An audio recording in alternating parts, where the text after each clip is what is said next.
Assalamualaikum warahmatullahi wabarakatuh. Salam kita pendidik. Bertemu lagi dengan podcast PGRI SLCC Jatim Studio Tulungagung dan kita pendidik yang ingin selalu berbagi, bergerak, bermanfaat tanpa nanti, tanpa jeda.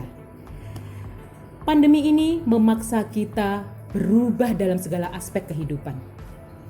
Dalam pandemi ini, pola hidup, pola kerja, dan lain sebagainya di dalam masyarakat mengalami banyak perubahan, terutama dalam bidang pendidikan. Di pandemi ini, kita semua terperangah, dipaksa untuk berubah. Yang awalnya kita belajar tatap muka, kita dikenalkan dengan pembelajaran daring. Orang tua pun dipaksa untuk menjadi guru bagi putra-putrinya di rumah. Ini sebuah kebahagiaan, sebuah tantangan, sebuah kesedihan, atau mungkin petaka bagi orang tua. Nah, hari ini kita akan mendapatkan jawabannya.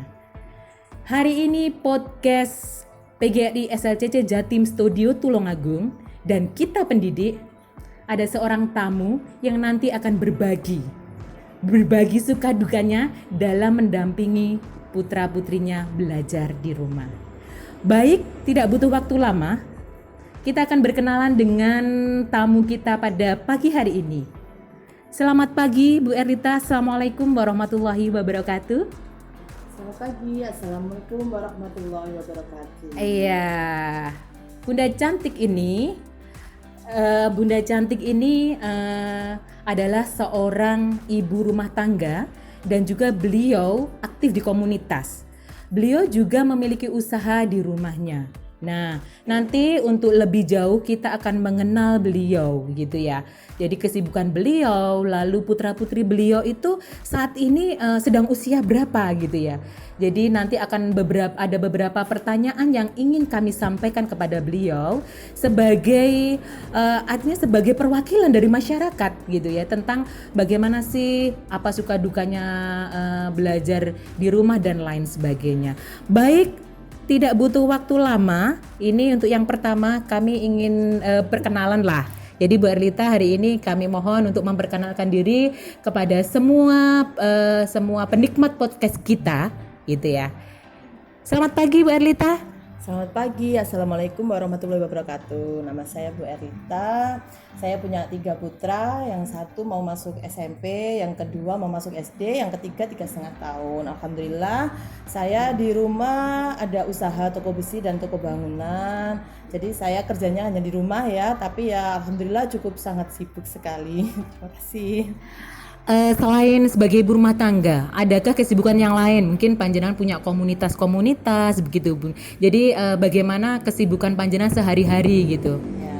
Jadi sebelum pandemi saya tuh termasuk cukup aktif ya di komunitas. Alhamdulillah saya ada komunitas TLC, Tunika Lovers Community. Itu ada teman-teman dari berbagai profesi, ada ibu dosen, ada ibu dokter. Nah, itu komunitas pecinta baju bermerek Tunika gitu. Jadi kami juga sering melaksanakan bakti sosial, melaksanakan photo session atau lomba-lomba dance gitu, banyak sekali. Termasuk juga di majelis taklim. Saya alhamdulillah aktif di beberapa majelis taklim. Majelis taklim itu juga sering mengadakan acara, misalkan ada Maulid Nabi atau bakti sosial ke pelosok-pelosok ya, dan lain sebagainya, banyak sekali. Iya, baik, itu tadi perkenalan dari tamu kita pagi ini. Beliau adalah seorang ibu rumah tangga dengan putra 3 dan 2 putranya dalam usia sekolah. Yang satu mau ke SMP, usia SD, dan yang satu sedang di TK. Beliau selain sebagai ibu rumah tangga juga banyak sekali kesibukan. Nah, Bu Erlita, terkait dengan tema podcast kita pagi ini, yaitu tentang pembelajaran di masa pandemi, kami ingin panjenengan berbagi banyak hal gitu ya. Jadi ada beberapa pertanyaan yang nantinya harapan kami mendapat jawaban dari apa yang panjenengan alami, apa adanya gitu ya gitu. Nah, untuk yang pertama nih tentang pembelajaran di masa pandemi gitu. Ketika kita kemarin tiba-tiba dikagetkan dengan adanya corona ini, sekira bulan Maret kalau tidak salah 16 Maret itu kita mulai tiba-tiba dikejutkan sekolah libur gitu ya, karena adanya pandemi ini dan belajar di rumah. Dalam bayangan panjenengan awal gitu ya, saat adanya pandemi ini, apa yang panjenengan rasakan ketika ada pengumuman itu? Lalu dan bayangan panjenengan ketika pandemi ini nanti harus bagaimana? Sistem pembelajaran ini bagaimana? Bagaimana Bu bayangan panjenengan? Pertama kali ya, pasti wali murid itu semuanya kaget dan juga khawatir, ya, sangat khawatir. Kenapa? Karena kalau di rumah ya hari ini itu kan kebanyakan anak-anak nonton TV, pegang HP. Nah itu kan biasanya yang sebelumnya saya hanya ngasih hari Minggu saja. Ketika anak-anak merasa di rumah terus sepanjang hari bahkan ya, nah itu kan otomatis mereka minta HP itu kan lebih sering gitu, karena sebelumnya hanya hari Minggu. Khawatir tentang itu, game dan lain-lain. Kemudian khawatir juga tentang sosialnya anak-anak ini gimana, tidak pernah bertemu teman. Terus akhirnya juga menutup diri di rumah seperti itu. Terus kemudian cara belajar itu kan hari ini kan untuk orang tua seperti saya yang tidak tahu dunia pendidikan, saya kan hanya pasrah kepada guru-guru.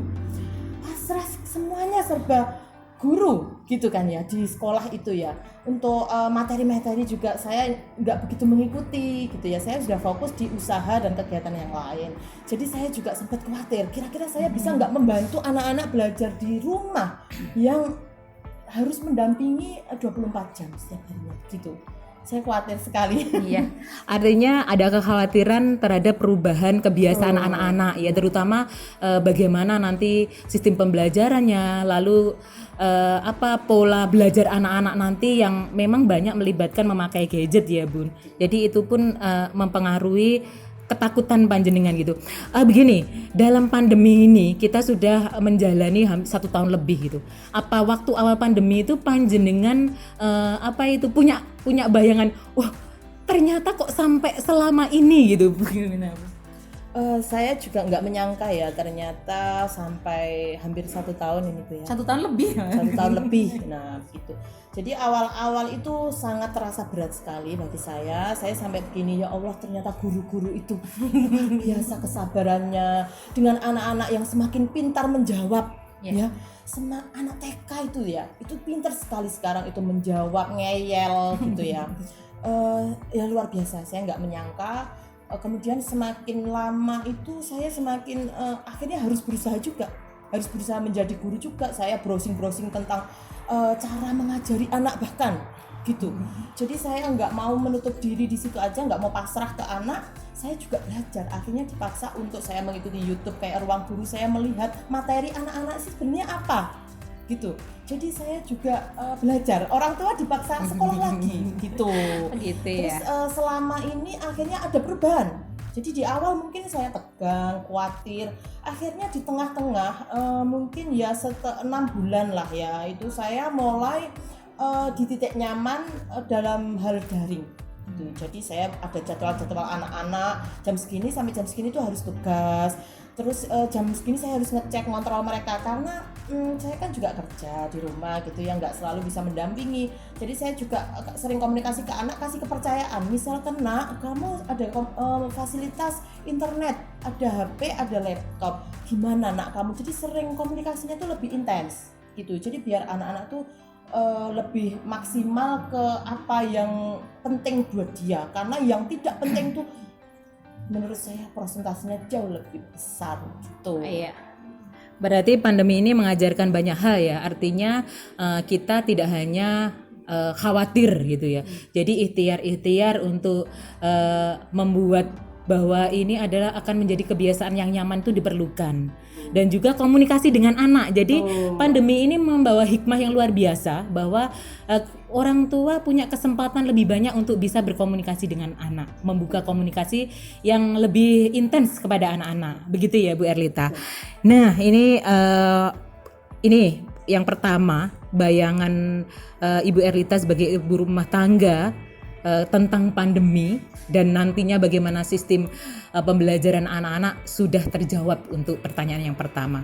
Untuk yang kedua Bu Erlita, jadi kami ingin panjenengan bercerita lah ini bagaimana sih proses mendampingi anak-anak selama BDR di awal sampai hari ini panjenengan, karena di Tulungagung kan masih ya BDR ya, belum tatap muka. Apakah sudah pernah tatap muka di sekolah anak-anak? Kalau untuk anak saya yang SD itu mengumpulkan tugas ya ke sekolah gitu. Jadi awal-awal dulu sebenarnya ada tatap muka, tapi terus kemudian ditiadakan hanya beberapa kali gitu. Karena ada petisi penandatanganan setuju atau tidak dari wali murid dan kebanyakan ternyata belum setuju begitu. Kalau untuk yang TK ada kelompok belajar. Jadi baru mulai kemungkinan bulan Desember itu mulai ada kelompok belajar. Di kelompok belajar tersebut di rumah salah satu ibu gurunya ada 5 sampai 8 anak gitu. Satu kelompok belajar. Nah, di samping adanya beberapa hari tatap muka itu tentunya kan lebih lama belajar di rumahnya gitu ya. Ini saya ulangi lagi nih, saya ingin Bu Erlita itu cerita proses pendampingan anak-anak ini loh. Padahal sebelumnya kan belum pernah ya jadi guru full untuk anak-anak. Bahkan tadi Bu Erlita sempat bercerita bahwa selama ini udahlah pasrah sama sekolah saja. Tapi pandemi ini memaksa panjenengan untuk menjadi ibu guru anak-anak di rumah. Dan inilah proses mendampingi anak-anak itu dari awal pandemi, di awal dulu sampai saat ini bagaimana Bu Erlita? Panjenengan tip dan triks menjadi ibu guru bagi anak-anak di rumah. Kalau tips dan triknya kebanyakan saya itu sharing sesama wali murid ya gitu. Jadi sharing gimana ya anak-anak ini biar tetap bisa mengikuti sekolahnya. Juga saya sering komunikasi dengan guru. Saya termasuk orang yang jabrian, WA-an dengan guru itu saya senang sekali ya. Saya mencari ilmu, komunikasi betul. Saya termasuk orang yang suka komunikasi dengan gurunya anak-anak. Jadi saya terbantu sekali dengan komunikasi tersebut gitu loh. Saya awalnya saya sering tanya, tapi semakin kesini saya alhamdulillah sudah mulai terbiasa kan ya. Terus karakter anak, kebetulan karakter anak saya macam-macam. Mungkin anak-anak di luar sana juga banyak sekali karakternya ya. Kalau anak saya yang pertama itu kebetulan anaknya itu kan senang membaca. Anaknya cenderung tenang, anaknya cenderung tidak membutuhkan social action yang terlalu besar.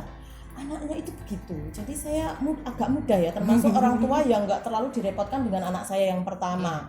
Karena anak saya pertama itu ternyata dia itu sangat enjoy belajar di rumah.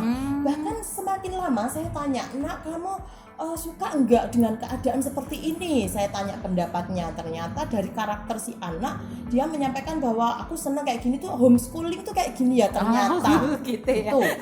Nah, anaknya akhirnya ya memang setiap anak tuh karakternya beda-beda gitu. Kalau anak saya nomor 2 kebetulan masih TK dan dia suka aktif, termasuk sosialnya juga sangat tinggi. Jadi dia tuh sedih sekali, merasa sedih. Nggak pernah ketemu temen, terus mainnya juga sebentar, terus guru ini guru itu ditanyakan kabarnya, ustazah ini dulu gimana, ustazah ini dulu gimana. Dia termasuk yang sangat merindukan masa-masa di sekolah gitu. Kalau anak saya yang pertama itu jadi belajarnya kan via daring ya, pagi itu ada tugas-tugas sampai siang, terus kemudian siang itu dia juga suka membaca, jadi hobinya memang membaca ya, nggak terlalu ribet lah untuk anak yang pertama itu. Cuman sayangnya harus belajar juga materi biar saya tahu gitu loh. Jadi saya kaget juga ya materi anak-anak sekarang ternyata zaman saya SMA gitu loh. Susah-susah pelajarannya gitu ya. Diajarkan tuh anak SD. Iya betul sekali, saya sempat kaget ya gitu. Apalagi kemarin anak saya kan tes masuk ke Pondok Pesantren Bumi Sholawat Sidoarjo. Saya masukkan sekolah Cambridge, jadi international school. Kemarin juga tesnya via Zoom dan via video call, interview pribadi gitu ya. Saya nggak nyangka ternyata dia masuk. Dia diterima, padahal saya melihat materi-materi sebelumnya tuh materi yang sangat menurut saya SMA gitu loh. Susah juga gitu. Jadi setiap anak itu karakternya beda-beda. Kalau anak saya yang pertama cenderung bisa dilepas, saya tetap mendampingi setiap hari komunikasi. Terus kemudian saya mendatangkan guru les gitu. Saya merasa kurang, walaupun saya sudah maksimal, saya sudah ikhtiar seperti itu, tapi saya tetap mendatangkan guru les. Guru les itu privat setiap hari datang ke sini selama 1,5 jam saja. Gitu. Jadi anak saya biar terus maksimal. Saya lebih maksimal kalau ada guru les yang datang ke rumah, alhamdulillah gitu. Kalau yang kedua yang TK itu ya rewel lah ya, gitu kadang sering rewelnya. Jadi saya membeli banyak buku tentang yang gambar-gambar, tentang apa ya? Yang menyenangkan, iya, menarik betul, gitu ya. Gitu membeli banyak buku, kemudian membebaskan dia tuh pengen apa, misalkan belajar sambil makan es krim, belajar sambil bermain, mainnya itu sampai dijadikan satu rumah, misalkan di amburadul juga apa-apa. Saya tidak apa-apa. Jadi saya anggap mereka itu sudah berjuang di masa pandemi ini caranya begitu. Jadi ibu-ibu tuh harus sabar. Harus ketika rumahnya acak-acakan, terus ketika temboknya tiba-tiba ada lukisan-lukisan baru, itu harus sabar karena mereka itu nggak bisa sekolah seperti dulu lagi. Jadi di rumah itu pendidikannya seperti itu, bermain, ngacak-ngacak itu juga bermain, itu juga pendidikan gitu. Menurut saya begitu Bu. Jadi kalau anak SD tadi seperti itu, kalau yang TK seperti itu. Berarti dalam masa pandemi ini orang tua benar-benar dituntut mampu melakukan manajemen waktu dan juga manajemen emosi yang luar biasa. Sangat. Kalau emosi itu termasuk separuh lebih ya. Persentasenya sangat besar kalau emosional itu memang ya Allah. Jadi saya itu mengagumi profesi guru-guru itu lebih gimana ya? Ya alhamdulillah lah guru-guru itu diberikan kesabaran yang luar biasa, apalagi guru TK. Itu ternyata rewelnya anak, ngeyelnya anak itu luar biasa. Ya itulah, jadi dalam masa pandemi ini memang benar ya, jadi orang tua itu sama yang disampaikan oleh Bu Erlita tadi harus benar-benar bisa manajemen hatinya, manajemen emosinya, dan juga bisa lebih sabar dalam menghadapi anak-anak yang anak-anak kita ini memang berjuang berat loh. Dalam masa pandemi itu sebenarnya yang berjuang tidak hanya kita orang dewasa, para guru, tapi anak-anak juga berjuang untuk menekan banyak hal yang biasanya menjadi kebiasaan dia yang mengasihkan tentunya gitu ya. Bu Erlita, jadi tadi sudah bercerita tentang bayangan dalam masa pandemi, lalu bagaimana proses mendampingi anak-anak. Jadi pada saat pandemi ini bagaimana psikologi anak-anak gitu ya? Bagaimana perbedaan semangat belajar anak-anak dari awal pandemi dulu sampai akhir ini? Apakah ketika awal-awal itu semangat tinggi, lalu di tengah-tengah agak down, atau mungkin mengalami pasar surut, atau bagaimana? Kalau putra-putra Bu Erlita. Kalau anak-anak itu justru di awal sangat berat. Di awal tuh sangat berat sekali karena pembiasaan diri yang berubah total, yang di sekolah itu lama jadi total di rumah, itu mereka justru di awal itu berat.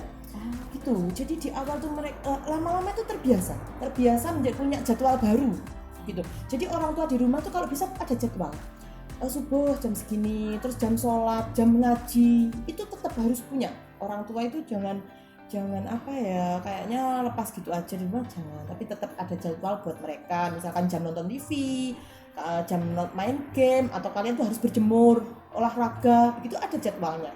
Pagi-pagi tuh ayo anak-anak semua keluar rumah tuh. Bahkan anak-anak saya tuh laki-laki, saya sudah ada 2 pembantu, tapi saya tetap mengajarkan anak-anak nyapu, membersihkan kamar sendiri gitu.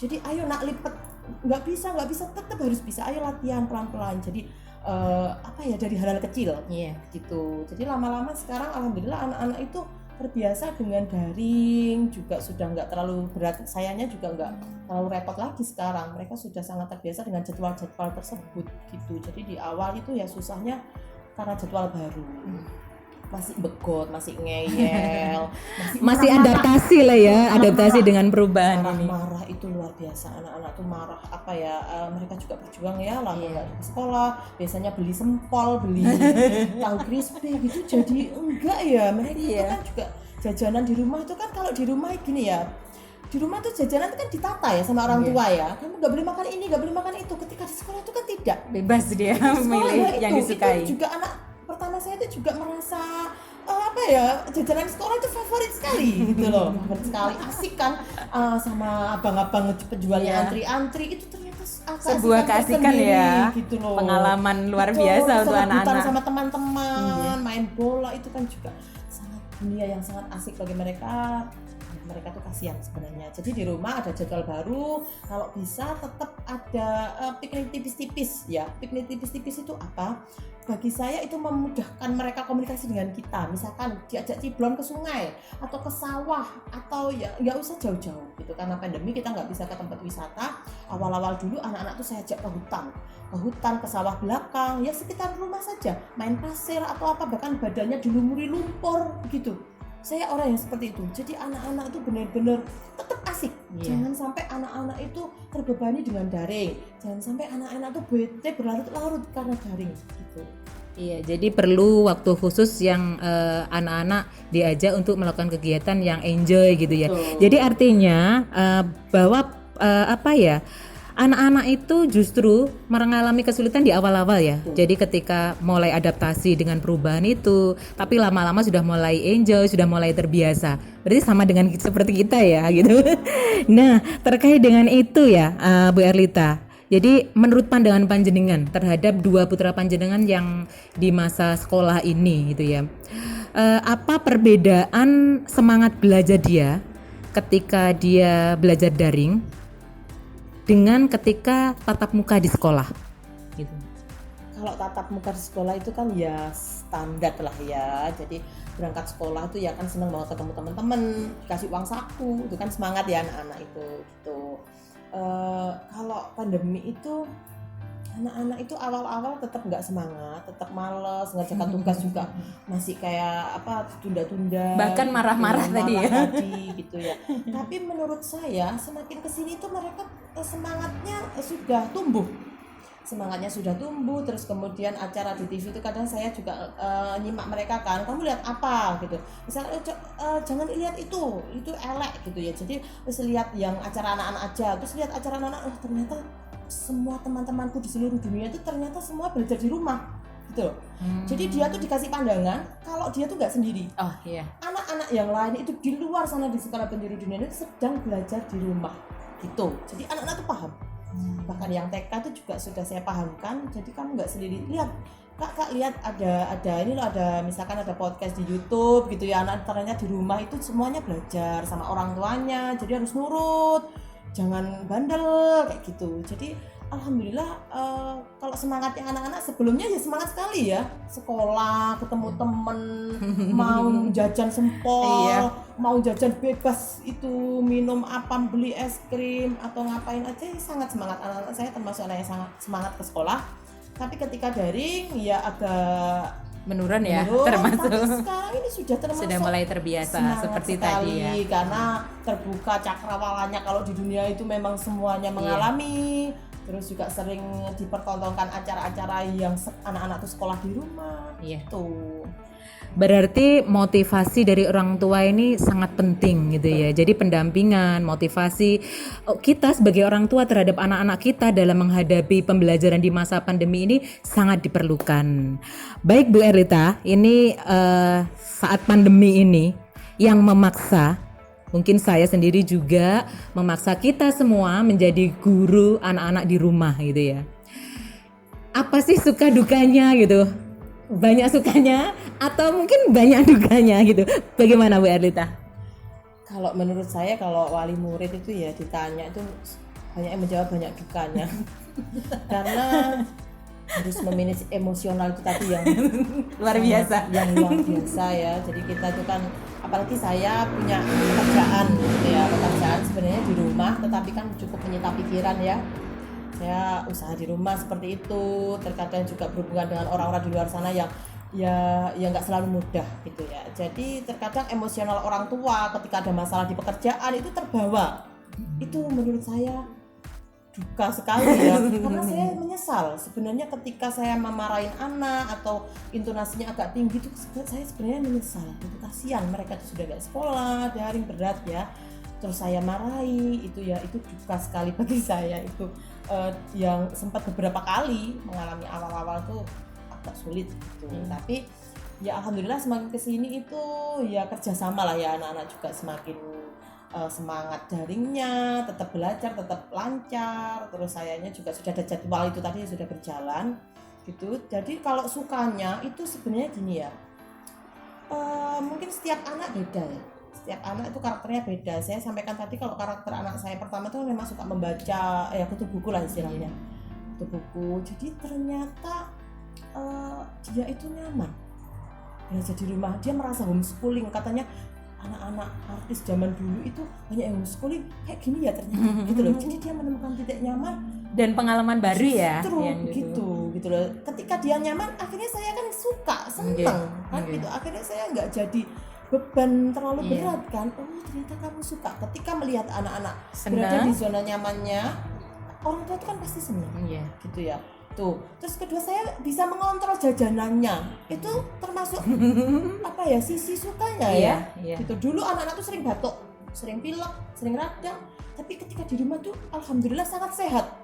Anak-anak sangat sehat karena terjaga makanan yang dikonsumsi terjaga, betul sekali. Terus saya bisa komunikasi lebih banyak, itu sukanya. Jadi saya lebih dekat dengan anak-anak. Terus antara anak pertama dan anak kedua itu solid. Itu sukanya. Sebelumnya sering sekali bertengkar, tapi justru semakin banyak di rumah mereka itu kompak. Gitu. Itu sukanya. Jadi antar saudara itu ternyata mengeratkan karena sering ketemu. Mungkin gini kali ya, awal-awal capek bertengkar mungkin ya. Gitu loh. Jadi semakin kesini terus mereka ternyata semakin solid, semakin saling membutuhkan. Betul sekali. Saya nggak nyangka juga ternyata mereka tuh bisa kompak, solid, akrab. Bahkan semenjak semakin kesini itu mereka tidur bareng. Yang dulunya musuhan, rebutan apa tuh sekarang sangat bisa bekerja sama gitu. Dan sukanya tadi satu ya, jadi punya banyak waktu untuk mengajari anak tentang life skill. Bagaimana komunikasinya lebih banyak gitu. Juga lebih banyak. Lebih dekat. Yang keduanya bisa kompak dengan saudaranya di rumah, gitu, bisa kerjasama jaga adik juga, gitu kan. Saya kan ya seneng ya. Ada perubahan seperti itu, makanannya juga terjaga sekali. Mereka yang dulunya gampang sakit, batuk, pilek, radang, gitu kan, di rumah alhamdulillah nggak pernah sakit gitu. Kalau dukanya nih, kalau dukanya otomatis ya itu tadi emosional tadi loh Bu, itu manajemen emosi. Saya kadang ya sempat kalau malam tuh nangis tuh karena saya siangnya mungkin marahnya keterlaluan gitu ya. Jadi saya menyesal gitu. Untungnya saya tuh kalau marah minta maaf ke anak gitu. Minta maaf aja ke anak. Kita kan harus membiasakan gitu ya, kalau salah gitu kan minta maaf, minta tolong juga kalau ada keperluan gitu ya. Terus dukanya lagi dipaksa untuk belajar materi anak-anak. Ketika anak-anak kesulitan misalkan tentang limas, lupa ya Bu ya. Pelajarannya sudah terlalu lama, banyak materi-materi. Dukanya ya terus terang saya berduka ya, karena saya harus belajar juga materi-materi kelas 6 anak biasanya hanya fokus dalam pekerjaan, sekarang fokus untuk semuanya sama guru-guru dalam untuk belajar materinya anak-anak juga. Itu benar-benar kaget ya, materinya tuh ternyata materi-materi yang sulit banget ya. Gitu loh, jadi saya ya harus belajar ya, terpaksa begitu. Tapi alhamdulillah zaman sekarang kan mudah, ada Mbah Google katanya.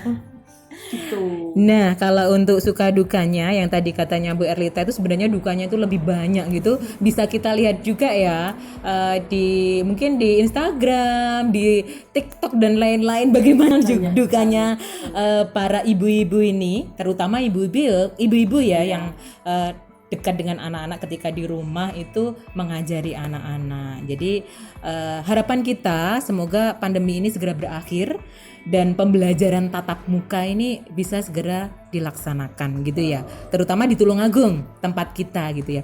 Bu Erlita, ini harapan ke depan panjenengan nih tentang sistem pembelajaran gitu ya, tentang sistem pembelajaran itu bila nantinya itu masih tetap daring gitu, atau mungkin ada kombinasi. Kemarin di bulan Januari itu 4 menteri itu sudah mencanangkan program tatap muka terbatas gitu ya.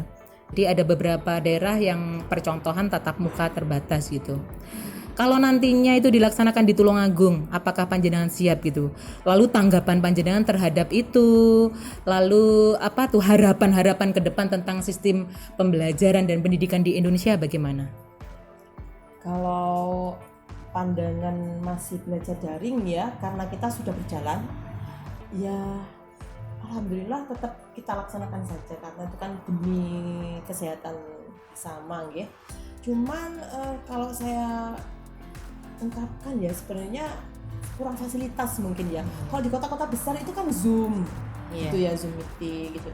Saya kemarin sempat usul ke sekolah anak saya yang kelas 6 SD, gimana kalau Zoom gitu. Jadi mereka tuh juga tetap bisa nyambung, misalkan gurunya menerangkan di papan tulis tetap bisa atau gimana. Itu ternyata terkendala fasilitas gitu, terkendala sekali. Jadi saya ya sudahlah, akhirnya pasrah aja sesuai dengan apa, kalau sekolah itu via WA, terus ada YouTube yang harus disimak, materi begini, mengumpulkan tugas, ada soal, mengerjakan, ya sudah begitu. Tapi menurut saya misalkan ke depan masih tetap daring, ada fasilitas untuk sekolah-sekolah agar bisa melaksanakan pendidikan via Zoom itu ternyata juga lebih meningkatkan kemaksimalan belajar. Iya, berarti ada interaksi antara anak dan guru gitu. Mungkin bisa memakai Zoom, bisa memakai Teams, atau bisa memakai Google Meet gitu ya. Jadi ada beberapa, dan di sini mungkin masukan juga untuk guru ya. Jadi guru harus kreatif membuat model pembelajaran yang bisa membuat anak-anak bisa lebih nyaman. Lalu tanggapan gitu ya bahwa ada program tatap muka terbatas gitu. Gimana Bu Erlita? Kalau itu sebenarnya saya setuju saja, karena kalau itu dilaksanakan pasti ada prokes gitu, pasti ada prokes. Kemudian juga ada syarat dan ketentuan, misalkan anak tuh harus sehat gitu kan. Terus jamnya juga mungkin nggak full gitu ya. Saya insya Allah tetap semangat, tetap setuju karena itu sangat membantu anak-anak belajar gitu loh. Kalau saya pribadi begitu. Baik, pertanyaan pamungkas ini, harapannya terhadap sistem pendidikan Indonesia itu dari panjenengan katakanlah sebagai wali murid dan masyarakat umum ini bagaimana Bu Erlita? Kalau harapannya ya, kota-kota besar dan kota-kota kecil itu kalau bisa ya setara lah ya. Sejauh ini kan terlalu Fasilitasnya signifikan ya. ya. Perbedaannya. Fasilitasnya misalkan anak saya yang pertama ini pengen, cita-citanya pengen jadi dokter, tapi aku nggak mau sekolah di Tulungagung aja, aku nggak mau sekolah yang dekat, aku mau di kota besar seperti itu. Jadi ternyata anak-anak itu bisa melihat perbedaannya. Jadi saya nggak mau ketinggalan pelajaran, saya nggak mau ketinggalan teknologi. Jadi dia pengen di pondok pesantren yang jauh dari rumah, ternyata yang dipilih yang di Sidoarjo itu, yang terdekat dengan ibu kota provinsi gitu ya, menurut dia lebih maksimal. Ternyata begitu. Jadi kalau bisa ya lebih diratakan lah gitu loh, kota-kota lebih dapat perhatian lebih ya perhatian yang untuk lebih, kabupaten-kabupaten kecil. Karena anak-anak di kabupaten-kabupaten itu kan potensinya juga nggak kalah sebenarnya sama anak yang di kota besar gitu loh. Kenapa? Karena di kota besar itu sebenarnya justru banyak godaan. Anak-anak itu sebenarnya tantangannya kan besar ya. Kalau di kota besar itu anak-anak lebih rawan kayak tempat hiburan, tapi itu kan sangat rawan. Tapi kalau di kota kecil itu anak-anaknya itu kan hiburannya apa sih gitu. Jadi ya bukan apa sih juga ya, tapi sebenarnya ya lebih lugu, lebih kolot, lebih belajarnya lebih tenanan lah kalau yang pintar tenanan gitu. Jadi eman kalau misalkan anak-anak yang berpotensi di daerah-daerah tidak itu mendapat ruang gitu ya. Karena kurang fasilitas, akhirnya jadi biasa-biasa aja. Yang sebenarnya anak luar biasa jadi biasa-biasa aja, dikarenakan kurang fasilitas gitu loh. Kan emang gitu. Sayang sekali lah pokoknya. Iya, baik Bu Erlita, dengan pertanyaan pamungkas tadi berarti selesai siaran podcast kita pada hari ini dengan tema pembelajaran di masa pandemi dalam pandangan orang tua gitu. Baik, sahabat kita, hari ini tuntas sudah tugas saya membersamai sahabat kita dalam podcast PGRI SLCC Jatim Studio Tulungagung dan Kita Pendidik.